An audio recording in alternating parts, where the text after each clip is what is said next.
उसे बोले आजा आजा आजा। पीछे से होता ना दरवाज़ा खोल, क्या हुआ, दरवाज़ा खोल, क्या हुआ, दरवाज़ा खोला। दादा दादी बच्चे सब डरे हुए हैं, क्या हुआ क्या हुआ, बताया कि ऐसे ऐसे मैंने किसी को देखा है और मैं मान गया कि यहाँ पर कुछ है। भाई उस दिन घर परिवार सारा एक ही कमरे में सोया। सुबह हुई, छोटे चाचा को बताया, घर वालों को बता दिया, सबको बता दिया कि भाई ऐसे ऐसे ये चीज़ हुई है और समझ नहीं आ रहा कि क्या करा जाए। पाठी से बात करी गई तो पाठी बोल रहे हैं हम 2 दिन में आ जाएंगे, आप कैसे ना कैसे पूजा पाठ करो, आप पाठ जानते हो, ऐसे पाठ करो, ऐसे पाठ कर लो। वो सिचुएशन वहाँ भी टल गई। अब यूँ लगा कि चीज़ें ठीक होंगी, नहीं होंगी। दादा फिर दोबारा जाते कुछ उसके नेबर्स के पास पूछने के लिए, यार हमारे घर में, बता दिया उन्हें कि ऐसे ऐसे दिक्कत हो रही है, पता नहीं क्या हो रहा है, कुछ समझ नहीं आ रहा हो क्या रहा है। उन्हें नेबर्स ने फिर टाल दी वही बात बोल के कि जी हम तो, हमारे टाइम पे तो ऐसा कुछ भी नहीं था, हमने तो कुछ ऐसा देखा नहीं। फिर वही बात, इन्हें पता था, इन्होंने बताया नहीं। इसके बाद क्या हुआ, पाठी जिस दिन आने वाले थे उससे एक दिन पहले बुआ वापस आई कॉलेज से। और कॉलेज से आने के बाद ना एकदम से जैसा होता है कि बैठी हुई हैं, तो उनसे पूछ रहे कि क्या हुआ, तबीयत ठीक है। उन्होंने वॉमिटिंग करी।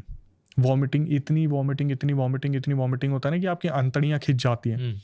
वॉमिटिंग करते करते करते करते वॉमिटिंग में ब्लड आ गया। अब घर वाले बुरी तरीके से डर गए कि हुआ क्या है। और भाई मैंने ना उनकी फ़ोटो देखी हुई है, वो बहुत हेल्दी थी उस टाइम पर। और मैंने वो फ़ोटो भी देखी है जहाँ पर सिर्फ हड्डी बन के रह गई, जैसे आप एक्सॉर्सिज्म ऑफ फैमिली रोज़ देख रहे हो। तो उस टाइम पर क्या हुआ, उन्हें लेके भागे हॉस्पिटल। हॉस्पिटल वालों को समझ ही नहीं आ रहा कि हो क्या रहा है। ब्लड वॉमिटिंग में आ रहा है, नाक से भी ब्लड आ जा रहा है, अब अगर वो फ्रेश होने जा रही है उसमें भी ब्लड आ जा रहा है। और इन सब चीज़ों में क्या हुआ, जो उनके पीरियड आने वाले थे वो भी रुक गए। इनके दादाजी ने पार्टियों को फ़ोन करा कि आ जाओ आ जाओ। वो बोल रही है हम, उनकी तबीयत जो है, बड़े वाले जो है उनकी तबीयत ठीक नहीं है, टाइम लगेगा, हम एकदम से ऐसे नहीं आ सकते। मतलब ये मान लो ये जो चीज़ थी ये इतनी खतरनाक चीज़ थी कि घर में आने से सबको रोक रखा था और इनको जाने से रोक रखा था। इनको समझ नहीं आ रहा, ये डॉक्टर्स के पास जा रहे हैं तो वहाँ से रेफ़र कर दे रहे हैं, जो इनके घर का फैमिली डॉक्टर है उस तक ये नहीं पहुँच पा रहे। तो क्या हुआ, जब ये डिस्चार्ज करा के घर लेके आए तो अब बुआ का सिर्फ यही काम था कि वो एक जगह पड़ी है तो वहाँ पड़ी है, ना वो हिल पा रही, ना बोल पा रही, ना कुछ कर पा रही। फैमिली डॉक्टर को बुलाया, उस लड़की ने अगले 3 दिन के अंदर अंदर 10 से 15 किलो वजन लूज कर दिया अपना, एक ही जगह में 3 दिन में। 3 दिन के अंदर अंदर। कि वॉमिटिंग पर वॉमिटिंग, वॉमिटिंग में वॉमिटिंग, कुछ खा नहीं रही, जूस पिला रहे, पाइप लगा रखा है, कुछ कर रखा है। उस लड़की की हालत इतनी ख़राब हो गई कि उसने 3 दिन के अंदर 10 से 15 किलो वजन लूज कर दिया अपना। जब फैमिली डॉक्टर आया ना वो देखकर बुरी तरीके से चौंक गया कि मैंने अपने पूरे इतिहास में ये नहीं देखा कि लड़की ने 6 दिन के अंदर या 7 दिन के अंदर इतना वजन लूज कर दिया हो। उसने ये भी अंदाज़ा दे दिया कि हमारी सोच से परे है ये जो भी चीज़ है, आप देख लो इसका क्या हो सकता है। इन सब चीज़ों में क्या हुआ, जो घर वाले थे अब कहीं भी घर में घूम रहे हैं ना तो उन्हें अलग अलग चीज़ें दिख रही हैं। जैसे अब एक नई एंटिटी दिखनी शुरू हुई सीढ़ियों पर। इनको ऐसे दिख रहा है कि जैसे कोई बंगाली औरत बैठी है जिसने बड़ा सा टीका लगा रखा है, जो इन्हीं की तरफ देख रही है, पर चेहरे पर एक मासूमियत और जो मदद मांग रही है। ये राज राज बना हुआ था कि इस घर में चल क्या रहा है। नेबर्स कुछ नहीं बता रहे हैं या फिर ऐसा कुछ हो नहीं पा रहा है। इन सब चीज़ों में क्या हुआ, बुआ की तबीयत बहुत ज़्यादा ख़राब रहने लगी। और जो ब्लड वॉमिटिंग है, पीरियड्स बंद हो जाना या फिर ब्लड आ जाना, ये बहुत नॉर्मल हो गया था।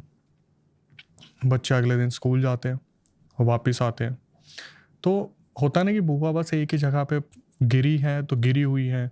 बच्चे सोचते हैं हम जाते हैं, थोड़ा सा उन्हें चेयर अप करते हैं, उनसे बातचीत करते हैं। तो उस टाइम पर बच्चे वहाँ पहुँचे और बुआ जी के सामने बोलते कि बुआ जी आज पता है स्कूल में ऐसा हुआ, हमने ये करा, वो वहाँ गिर गया था, कि कुछ कॉमेडी करें तो बुआ रिएक्ट करेगी, ऐसा ऐसा कुछ होगा। बुआ जी ने रिएक्ट किया, लेकिन जो रिएक्ट करने का तरीका था वो उन्हें कुछ और ही याद दिला गया। जैसे कि शुरू में उन्होंने उस एंटिटी को देखा था ना जिसके दांतों से खून गिर रहा था। बुआ जी ने अचानक से हंसने के लिए जैसे दांत दिखाए, उन्हें दिखा बुआ के अंदर वही पोजेशन, वही एक तरीके से जो दांत है उन पर खून लगा हुआ है। निशी ने क्या करा, संभालते हुए निशांत को ये चीज़ बोली कि अरे सुनो निशांत, हम ना कपड़े बदल के फिर बुआ जी के पास आएंगे, फिर आएंगे। तो जैसे ये चलने लगे ना, बुआ जी ने अचानक से बोला रुक जाओ, इसे मैं जाने नहीं दूंगी, मैं लेके जाऊंगी अपने साथ। और इन्होंने पीछे देखा एकदम से कि मतलब हुआ क्या, कि कहाँ नहीं जाने दूंगी, कहाँ लेके जाऊंगी। ये भागे सीधा दादी के पास, दादी को बताया कि दादी ऐसे ऐसे बुआ ने किया है। अब दादी भाग के आई देखने के लिए, तो बुआ उस टाइम पर बेड पे जो लेटी हुई थी वो बेड पे नहीं थी, ज़मीन पे गिरी हुई थी और उनका शरीर पूरा अकड़ा हुआ था। घर में फिर वही डर का माहौल कि भाई हो क्या रहा है, ले जाने की बात कर रही है, मैं जाने नहीं दूंगी। तो जाने नहीं दूंगी कहाँ तक, पाठी तक नहीं जाने दूंगी, पाठ करने वालों तक नहीं जाने दूंगी, लेके जाऊंगी अपने साथ।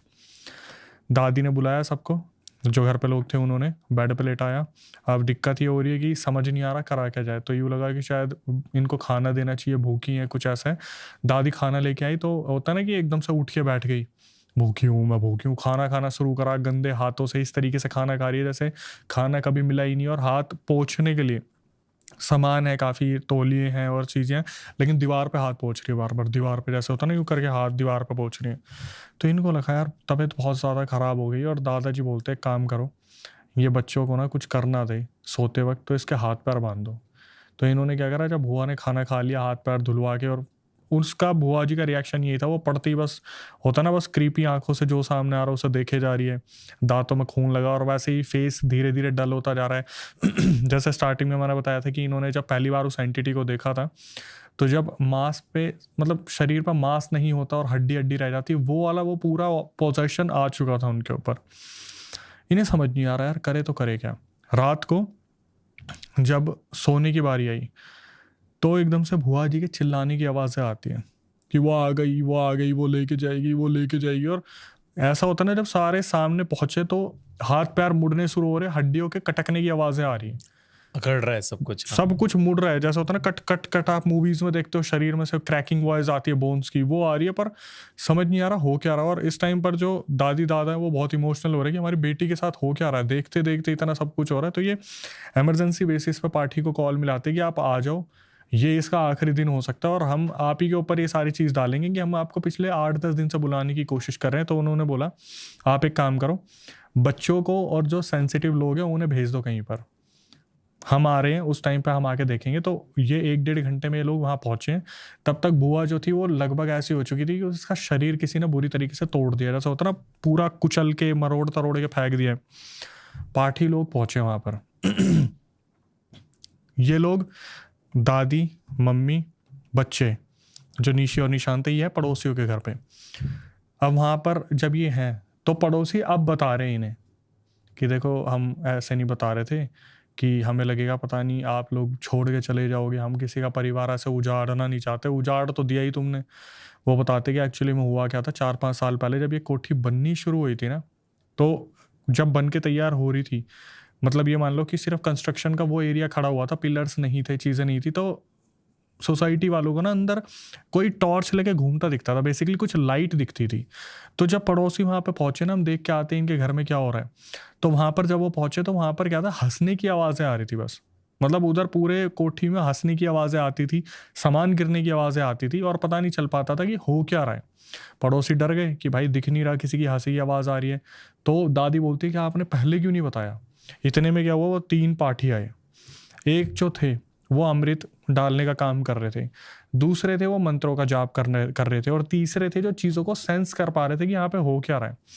जैसे ही वो पाठी वहाँ पर पहुँचते हैं, बुआ के अंदर पूरी तरीके से पोजेशन आ गया, और उसने चिल्लाना शुरू कर दिया, मैं लेके जाऊंगी, नहीं छोड़ूंगी, कोई नहीं बचा पाएगा, पाठी भी नहीं बचा पाएगा। और शरीर बांध रखा था, लेकिन होता ना अपना ही खून पीना, अपने आप को फाड़ना, इधर उधर नाखून मारना कि मैं ले जाऊंगी, अब मेरा वक्त आ गया जाने का, लेके जाऊंगी लेके जाऊंगी।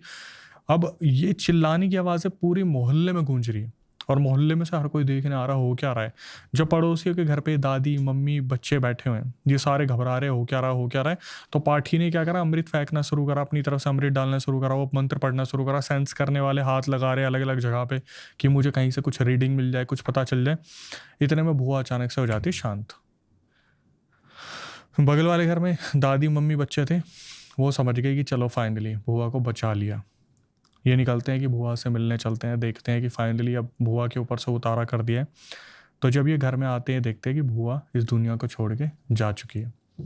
और जब वो गई थी ना, तो वो इतनी ज़ोर से चिल्लाती हुई गई थी कि उनकी नसें जो थी ना वो फटने को हो रही थी, और एट द एंड उनकी नाक से खून निकला और वो वहाँ पर ख़त्म हो गई। रोना पीटना मच गया कि भाई फाइनली जान ही नहीं बचा पाए बच्चे की, हुआ क्या, ऐसा क्या हुआ। तो वो जो सेंस करने वाले थे ना, जो वहाँ पे आ रखे थे, वो बताते कि जो मुझे पता चला है कि इस घर में क्या हुआ है, मैं आपको बता देता हूँ।